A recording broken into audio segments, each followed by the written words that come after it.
All right, looks like we are live. Welcome everyone. Hello and welcome to another day of Creative Cloud streaming. My schedule is a bit off this week. Normally I would have done this stream on Monday, but I've been out of the office for the last few days. So I didn't get to do my Monday stream, didn't get to do InDesign Tuesday, didn't get to do my Back to the Basics thing that I've been trying to kick off on Wednesday, but it is Thursday and I'm here. So with that said, thanks everyone for being here. Thanks Floyd. Is that Archana? Welcome. Yal, welcome as well. Dana Pride's ready to learn this. Great. Manir, if I'm saying that wrong, I apologize. I'm bad at pronouncing names. Greg, welcome. Chucky, welcome as well.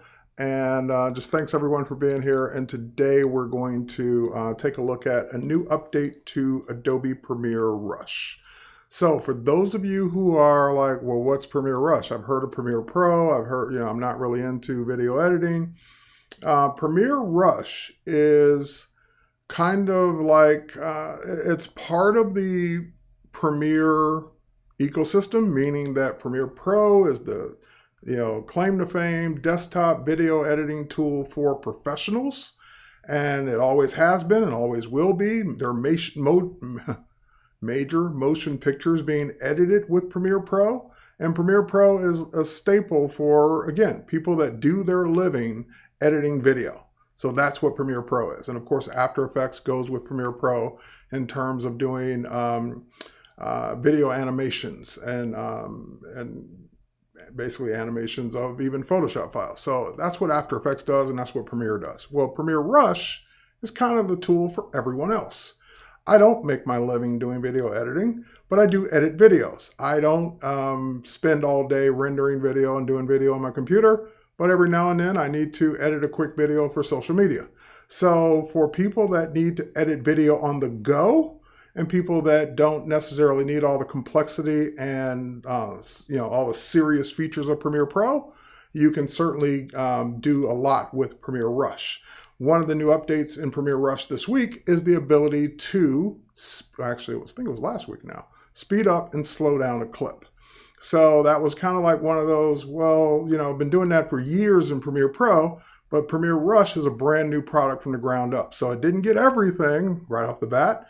And one of the biggest requested features was to be able to speed up a clip and do slow motion of a clip. And I actually really appreciate the way the team has implemented it. As a matter of fact, not only did they give you the ability to speed up and slow down a clip, but they also included ramping, which I don't think exists on any other video editing tool on mobile. So speaking of which, Premiere Pro is available on Mac. It is available on, I believe, Windows. It was always available on iOS, and now it's also available on Android. So Windows is the only one I'm not sure about. I'm not sure if it's on Windows yet, but it is certainly available on all the other platforms I mentioned. It's available on Mac, it's available on iOS, and it's available on Android. So as a matter of fact, I'm going to be doing it on my iPad Pro. Does it have to be an iPad Pro? No, but an iPad Pro is one of the fastest iPads. So I like doing things on an iPad Pro that are labor intensive or processor intensive. But I've done most of my Premiere my Premiere Rush work has been done on my iPhone because that's where I shot it. And I just jump right into Premiere Rush and edit the video together and post it on social media. So it doesn't have to be the latest and greatest device for this. As a matter of fact, I'll just quickly show you. If I can jump over to, let's see if this is working. Oh, wrong keyboard. That would help. All right, if I press the keys on the right keyboard, that would help. All right, so this is Premiere Rush running on my Mac. Now I'm going to switch over to my iPad Pro, which is what I said I was going to do it on. So the interface looks exactly the same. So I haven't launched it yet, but this is the iPad Pro that I'm holding in my hand. So see, I'm swiping back and forth so you know it's live. And let's go back and let's go into my Adobe folder. And in my Adobe folder, I've got all my Adobe apps, but at the very bottom, second icon from the bottom left is Rush. So I'm going to go ahead and launch Rush, and Rush comes up and shows you all your projects. As a matter of fact, it's showing me the exact same projects that were on the Mac, because you have the option of syncing your project. So even if you started on your phone, want to work on it some more on your iPad, and then finish it on the desktop, you could. Again, I don't really use Premiere Rush on the desktop a lot, because I figure if I'm going to be on my computer, I'm just going to use Premiere Pro. That's what I'm used to, and that's what I know, and I can get everything done that I want to do on Premiere Pro. Paul's asking, how about Android? I mentioned Android like 3 times, Paul. Yes, it's available on Android. Okay, so with that said, let's go ahead and jump into this new project and this new feature. So we're not going to spend a lot of time editing. I've shown videos on how to edit in Rush before. If you want to go back and watch those, you can. But let's go ahead and everyone's asking, is it on Android now? Yes, it's on Android now. Yay, that was a big announcement like 2-3 months ago. So yes, it's on Android now. Go check it out. Okay, so let's go ahead and dive in. I'm going to go ahead and create a new project. So I just tapped the plus sign at the very bottom, popped up a menu. Now, a new project means I'm going to add media. So I'm going to get either some videos or some stills from somewhere. Now, even if you haven't shot it yet, you can actually use the Premiere Rush camera to shoot professional looking video with your mobile devices. So you have the ability to shoot right into Premiere Rush, or you have the ability to add clips that you shot with whatever camera you wanted. So actually the clips that I'm about to use weren't even shot on either of these devices. They were shot with my drone. So I just used my drone, flew around some areas, brought that footage right into my iPad Pro, and now we're going to edit it here in Premiere Rush. So we're going to add media. It pops up and says, what do you want?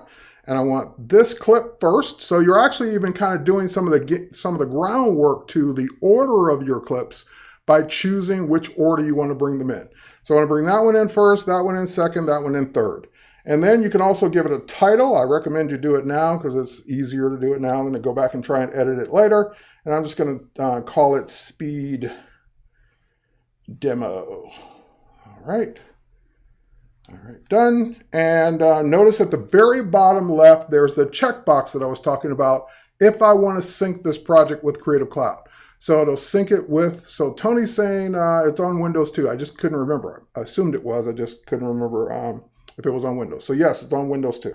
It was on Windows, I think, from the very beginning.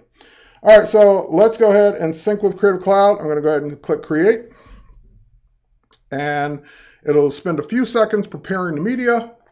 And then it's going to show you the files, but I'm going to choose an option here that lets you see the interface. All right, because the way I'm connected to the streaming system, it's treating that like a monitor. So I could actually edit on the iPad and view it on another monitor, which is kind of another cool feature.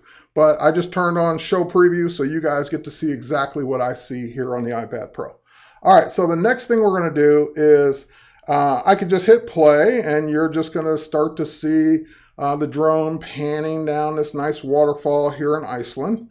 And it's already going pretty slow. So like, I don't really need to slow this clip down anymore, but I'm going to. So we're going to slow down part of this clip so you can see it. And if I just scrub a little further, this is kind of another waterfall that was right next to it. And I kind of just played around, and then we jump to another clip.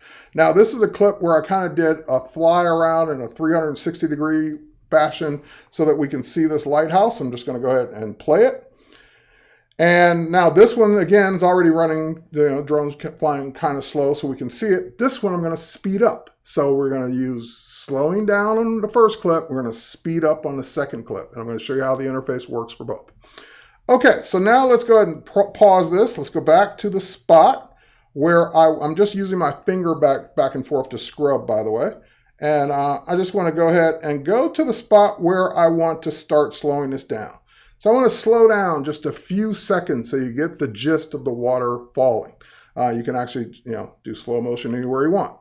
So now that I've pretty much put the playhead exactly where I want the slow motion to start, I'm going to tap a brand new button on the right-hand side. Now again, I'm saying the right-hand side. If you're on your phone, it's going to be on the bottom because there is no right-hand side on the phone interface. So the button is the same. The features are the same. It just might not be in the exact same spot, depending on whether or not you're doing this on an iPhone or an Android phone or a tablet or the desktop. The desktop and the iPad pretty much look the same, but the phone, the buttons are all along the bottom instead of down the sides. All right, so I'm going to tap the speed button, which is the 5th button down from the top right. And notice this is what I really like about this. If I were doing this in Premiere Pro, I could either keyframe it, or I'd probably it'd be easier for me to cut the clip and just cut the piece out, not cut it out and delete it, but separate the piece that I want to speed up and slow down, because then I don't have to worry about the ends. What I love about this is this interface lets me pick a range. So in other words, you notice now on the timeline, we see these two little round speed circles. And I can pick them up or move them, or I can just use the range button here on the right-hand side and move it to that exact same spot, and it'll snap. So it snapped to where I decided that I wanted this to start. Now, if I don't do anything, it would play slow for the entire rest of the clip. And I don't want to slow down the whole thing. I just want to slow down the middle. So I'm going to grab the right-hand side and pull it back in. And notice it's showing me that's where the clip really ends, but no. I want to go all the way back over here to right about this spot. So we're just going to slow down a little bit of it, right about that spot. Okay, so now the range speed is the next thing. I've already identified the area that I want to speed up or slow down. And I can zoom that out, by the way. I'm pinching and zooming this out so you can see more of that range. So I'm just slowing down that little piece in the middle. And then range speed is where you actually control. Do you want to speed it up or do you want to slow it down? So if I drag that little dot in the middle, which is right now at 100%, meaning play it at normal speed, and I go and say, no. There we go. I can drag it. There we go. And I say, no, play it at 50% speed or 49% speed. Then it's going to play it at half the speed, because 100 is full speed, 50% would be half. Now, I said 50, but I really stopped in 49, because sometimes dragging with your finger is hard. It's hard to get it to lock in on the exact spot you want it. If you wanted to be very precise, let's say I wanted it to be exactly 46%, then you can actually just tap the number and you can type in exactly what you wanted it to be. So I typed in 46, I could have typed in 50, and now it's exactly 46% of the speed. Now, why is that also handy? If you're trying to match other clips, if you're trying to slow down everything, throughout the video consistently, then that helps being able to type in exactly the percentage that you want. All right, now I'm not going to do ramp just yet. I'm going to show you what ramp is, and ramp is, like I said, the feature that I don't think exists on any other mobile editing app. All right, so we'll just hit play the way it is. So I'm going to hit play. It's already going pretty slow. Then it hits that spot and really starts to slow down. It basically plays at half the speed, and then speeds back up again. All right, so now let's say that I wanted it to be even less. I want it to be like 30%. So I just type in 30, hit OK. It spreads the clip out more because the clip is now technically longer. So then we hit play again. It's going normal speed, then slows down to 30%, and you can really start to see the water slow down. And then, boom, back to normal. Okay, now that wasn't bad because we went from slow to slower. But sometimes when you're taking a clip that's normal speed, normal might be pretty fast, and you're trying to slow it way down, or you're trying to speed it way up, then it could jump, like it could look jerky when it does that, when those abrupt speed changes, going from normal to slow to normal, or normal to super fast to normal. So that's what ramp is all about. Ramp is that transition from going from whatever speed it was to whatever speed you set. So just by enabling ramp, I'm going to get a smoother transition from going from slower to faster or faster to slower. It's up to you. All right, so let's say we didn't want to do it now. I've just enabled ramp, and you can also control the amount of ramp. Right now it's at a half second. So I could hit play, And it's probably not that noticeable, but it just kind of smoothly started slowing down. And then when it gets to the end of the slowness, it'll smoothly a half second speed up and go right back to normal speed. So ramp is awesome for making your transitions between your speed adjustments much more viewable and much better for the person that's watching. All right, so let's go ahead and pause that. And let's go back to this clip now. And same thing here, I want to get to this spot where we start to fly around. And I really want to speed that up because you get the idea. We're flying around a lighthouse. Why does it have to be so slow? So we can speed up the drone. We can make the drone fly faster. So same thing, I'm going to pick the range. I'm just going to grab the handle on the left side. And it'll snap. And then I can go all the way with the handle on the right side, go all the way to that same spot and say, okay, how far around do I want to go before it goes back to normal? And I want to go all the way around to that side. So basically I've chosen the amount of the range that I want this speed up to happen. All right, so now range speed. So same thing. I pulled it to the left to slow it down. Now we're going to take it to the right to speed it up. So we're just going to go ahead and drag the range speed to the right. There we go. And same thing, I could type in a number. Right now it's 200%. I can maybe go to 350%. So I'm basically making it 3.5 times faster than it was before. All right, so and same thing, I'm going to leave the ramp off so we can see the difference. So play, then faster. So it's flying around much faster now, and then back to normal. Okay, and again, transition wasn't that bad between them, but I can make it better with ramp. So just turning on ramp and playing. A much smoother transition going into it, and a much smoother transition coming out of it. It's slowed right down, back to normal speed with a smooth transition. Okay, so that is how this works. One more tip I'll give you is that if you have some audio playing, well, you're speeding up that audio and you're slowing it down too. I'm not talking about a separate music track. That's unaffected. I'm talking about if this was a drone, so there was no microphone, there is no audio on this clip.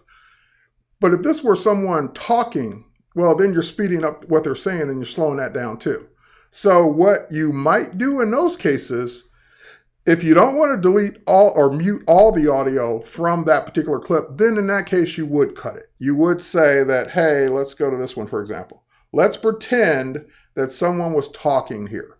And I don't want the talking to be sped up or slowed down. I just basically want to mute the talking. Well, I either have to mute it for the whole clip or cut it. So I'm just going to get out of speed for a second. I'm going to go on the left-hand side where the scissors are. And again, that's because I'm on the tablet. On the phone, it'd be at the bottom. The scissors would be at the bottom. And I basically cut the clip in that spot. So all it did was just do a razor cut. So now there's a left clip, part of that clip and a right part of that clip. And I'm just going to say that, oh, I want to speed it up to this spot. So I'm going to cut that as well. So now the reason that I would cut in this case is because I can now take this clip that I just separated from the beginning and the end, and I could go into audio. There it is, audio, and I can mute the audio for that clip. Just that piece that I cut. So now there is no or slowing down and talking slow. I'm not changing what's being said or what we hear. And again, music would be under it. That would be unaffected. All right. Can you add text? Absolutely, Paul. There's a whole titling section in Premiere Rush, which I've done in my past videos. Okay, so now if I were to take this clip, for example, go back to speed, and I don't have to adjust the range because I've already cut it. I know what part of it I want. So I just basically speed up the whole thing. And so now it would look like this. Let's go ahead and play it. Sped up and slowed right down. Okay, so again, I could go in and I could turn on ramp. And let's try it again.